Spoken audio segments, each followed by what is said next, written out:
passat i el present i llegeixo ausiàs en vespres d'anhel intangible. Ho fa despertar de somnis amb fantasia i erotisme. Fent un tomb pel poble, rememoro racons amars que m'enfonsen.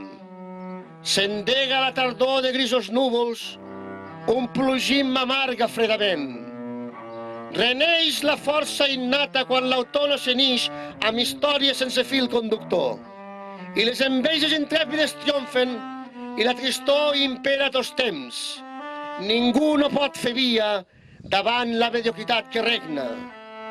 Costa d'entendre la injustícia, però fictícia solució és el plany. En ancians temps, Virgilis i marcials omplien versos i heroics cants. En tot moment rememoro la història.